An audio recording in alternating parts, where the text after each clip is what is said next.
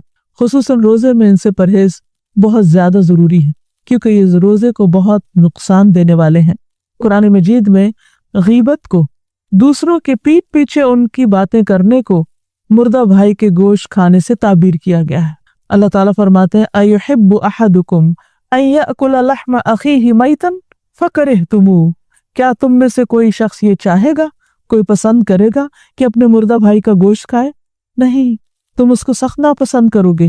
لیکن زندگی میں کتنی بار ایسا ہوا کہ کسی نے غیبت کی اور اس کو یہ احساس ہوا کہ اس نے مردہ کا گوشت کھایا۔ اگر انسان یہ تصور بھی کر لے غیبت کرتے ہوئے تو وہ فوراً باز آ جائے، کیونکہ مردہ ہو یا زندہ کسی انسان کا گوشت کھانا انسانیت سے نہایت گری ہوئی بات ہے۔ رمضان کے روزے جس میں انسان اپنی خواہشات پر کنٹرول کرتا ہے، ہمیں مدد دیتے ہیں اس بات میں کہ وہ اپنی زبان پر بھی کنٹرول کریں۔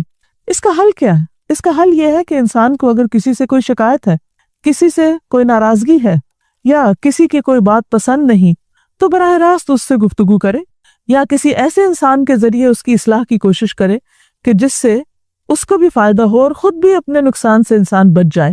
جب انسان غیر ضروری باتوں میں مصروف ہوتا ہے، اس قسم کے حرام کاموں میں مشغول ہو جاتا ہے، تو اس کا اصل فوکس جس چیز پر ہونا چاہیے اس سے ہٹ جاتا ہے، وہ اپنے مقصد سے غافل ہو جاتا ہے، وہ کرنے کے کام کر نہیں پاتا، وہ اجر و ثواب سے محروم رہ جاتا ہے، اس کے ایمان میں کمی ہو جاتی۔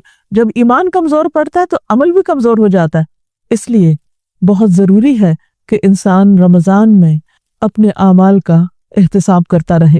جہاں تک ایمان بڑھانے والے کام ہیں تو اس میں فرائض کے ساتھ نوافل کی کثرت، ذکر کی مجلس میں شرکت، جیسے غافلوں کی مجلس میں شرکت ایمان کمزور کرتی ہے، اس کے برعکس ذکر کی مجالس ایمان میں اضافے کا ذریعہ بنتی ہیں، کیونکہ نبی صلی اللہ علیہ وسلم نے فرمایا جو قوم بھی اللہ کے ذکر میں مشغول ہوتی ہے، فرشتے انہیں گھیر لیتے ہیں، رحمت انہیں ڈھانپ لیتی ہے، سکینت ان پہ نازل ہوتی ہے، اور اللہ تعالیٰ اپنے پاس والوں میں ان کا ذکر کرتا ہے، یعنی وہ اللہ تعالیٰ کے پسندیدہ لوگ ہوتے ہیں۔ اور سچے مومن تو وہ ہوتے ہیں کہ انما المؤمنون الذین اذا ذکر اللہ وجلت قلوبہم، کہ جب ان کے سامنے اللہ کا ذکر کیا جاتا ہے تو ان کے دل کانپ اٹھتے ہیں۔ وَإِذَا تُلِيَتْ عَلَيْهِمْ آيَاتُهُ زَادَتْهُمْ إِيمَانًا، اور جب ان پر اس کی آیات پڑھی جاتی ہیں تو ان کے ایمان میں زیادتی ہو جاتی، ایمان میں اضافہ ہو جاتا ہے۔ وَعَلَىٰ رَبِّهِمْ يَتَوَكَّلُونَ، اور وہ اپنے رب پر توکل کرنے لگتے ہیں، بھروسہ کرتے ہیں۔ اسی طرح ایک اور حدیث کے مطابق مومن سے جب محبت کرتا ہے تو اس سے بھی محبت کی جاتی ہے، یعنی المؤمن یألف ویؤلف، مومن الفت رکھتا بھی ہے اور اس سے بھی الفت کی جاتی ہے، یعنی کسی کے بارے میں اچھی سوچ رکھنا، کسی سے اچھا برتاؤ کرنا، یہ بھی انسان کے اندر خیر و بھلائی میں اضافے کا ذریعہ بنتا ہے۔ پھر اسی طرح ایک اور حدیث میں آتا ہے کہ مومن کا آئینہ ہے، مومن کا بھائی ہے، اس کے سامان کی حفاظت کرتا ہے اور اس کی غیر موجودگی میں اس کا بھی دفاع کرتا ہے۔ لہٰذا یہ تمام چیزیں ایسی ہیں کہ جو انسان کے ایمان میں اضافہ کرتی ہیں، اور اگر انسان شیطان کے پیچھے لگ جائے تو پھر نیکی کے کاموں سے دور ہوتا چلا جاتا ہے۔ شیطان کا زور ان لوگوں پر نہیں چلتا جو اپنے رب پر ایمان رکھتے ہیں اور اس پر بھروسہ کرتے ہیں۔ ہم سب کے لیے بھی ضروری ہے کہ ہم نیکی کے کاموں میں آگے بڑھیں اور برائیوں میں پیچھے رہیں، جیسا کہ رمضان کی ہر رات کو ایک پکارنے والا پکارتا ہے، یا باغ الخیر اقبل و یا باغ الشر اقصر، اے نیکیوں کے طلبگار آگے بڑھو اور اے برائیوں کے چاہنے والے رک جاؤ، اب تو باز آ جاؤ۔ اللہ تعالی ہم سب کو زیادہ سے زیادہ اچھے کاموں کی توفیق عطا فرمائے۔ حقیقت یہ ہے کہ انسان کی زندگی بہت مختصر ہے، لیکن اگر انسان اپنی زندگی میں غفلت برتے تو وہ زندگی اور بھی چھوٹی ہو جاتی ہے۔ اگر ہم روزانہ صرف 8 گھنٹے سوتے ہوں تو 60 سال کی عمر پانے والا انسان اپنی زندگی کا تیسرا حصہ یعنی 20 سال گویا سو کر گزار دیتا ہے۔ کام کے لیے اس کے پاس 40 سال بچے، اور اگر 40 سالوں میں بھی وہ سنجیدگی اختیار نہیں کرتا اور